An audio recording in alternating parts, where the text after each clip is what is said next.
Alright guys, how's it going? Welcome back. You often tell me that you like it when I feature cars on this channel that you'd forgotten about, or cars that you didn't realise could be bought for such a pittance. Well, today I'm in a Nissan Murano, and I think this car is a classic example of that. You can pick up Muranos from as little as £2,000. I mean, how is that even possible? A V6 engine, loads of luxury items, all for less than £2,000. Doesn't make sense, does it? I mean, it's not like it's from some obscure brand either. This is Nissan, so you get Japanese reliability. I think they are the bargain of the century. The Nissan Murano has been around in Europe since 2005.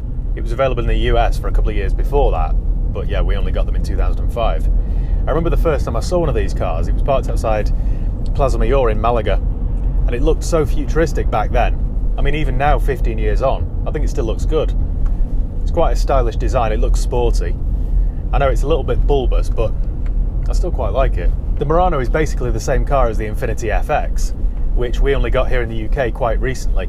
Initially, they only offered one engine choice in the Murano. It's this engine, a 3.5 litre V6 petrol, which produces about 240 horsepower.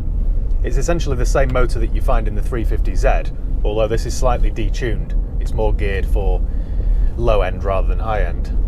Now that's quite an odd thing to do here in the UK because everybody's frightened of petrol prices. I mean, right now, your average petrol costs about £1.30 a litre. So to only offer a car with a V6 is a little bit strange. And back in 2005, these cars were £30,000. A hell of a lot of money. I mean, even now, but back then it was even more so. So I just don't know who Nissan's target audience was, because who's going to spend £30,000 for a V6 petrol car with a Nissan badge? I mean, here in the UK, unfortunately, we're a bunch of badge snobs. We're a nation of keeping up with the Joneses, and a Nissan badge on your driveway just isn't as good as your neighbour's Porsche Cayenne or Mercedes ML or BMW X5. It just isn't. So it lacked the upmarket brand appeal of its German rivals. So that, combined with the thirsty V6 petrol engine, means that used prices of these Muranos have plummeted, which is great for the likes of you and me. Nissan finally axed the Murano in 2012. For the last couple of years of its production run, they even offered it with a 2.2 litre, I believe, diesel engine. But that wasn't really enough to save it. So what's it like to drive? Well, pretty good actually.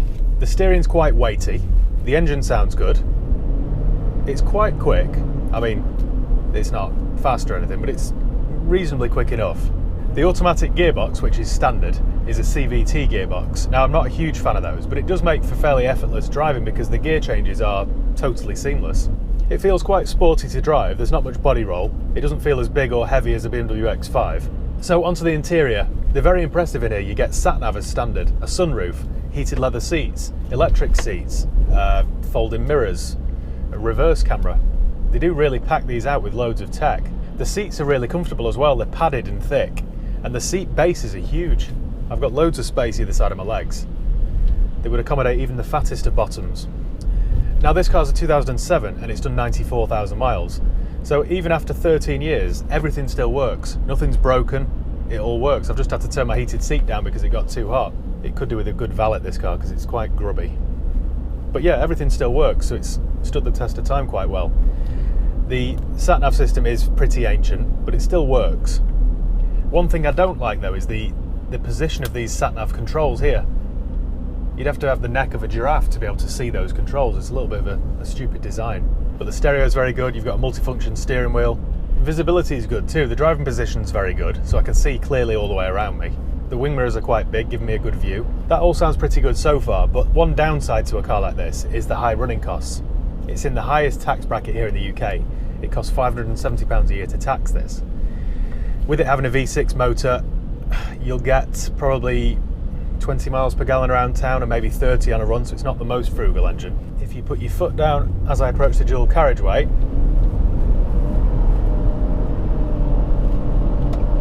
yeah, it's got enough get up and go actually. Yeah, it's pretty good, and there I go. I'm at the speed limit. I've got cruise control, which is quite easy to set up. There we go. So anyway, back to the running costs. I know a lot of you will have been shocked at the cost of the road tax, but you can't have it all ways. You can't have a car with a V6 engine and all this tech for less than £3,000 and have cheap road tax. But yeah, I think people are quite short-sighted when it comes to road tax, because the amount of people or the amount of cars I've sold over the years that offer low road tax, people trade in their perfectly good car and spend, I don't know, £3,000 or £4,000 of their hard-earned money so that they can save £200 a year on road tax. And it doesn't make sense. And they'll say, well, yeah, but I really want a car that's low road tax. Yeah, but you pay me £4,000 difference.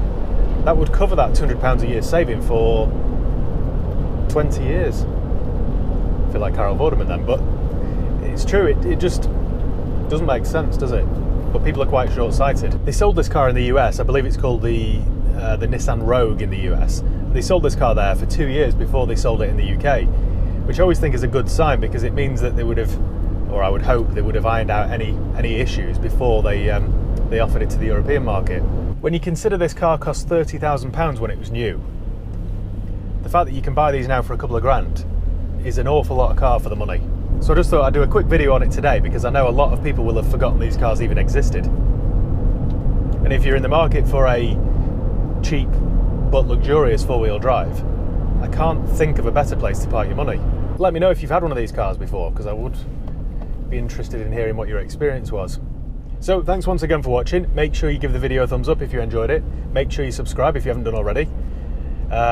Make sure you follow me on Instagram, Facebook, Twitter. I'll leave the link below.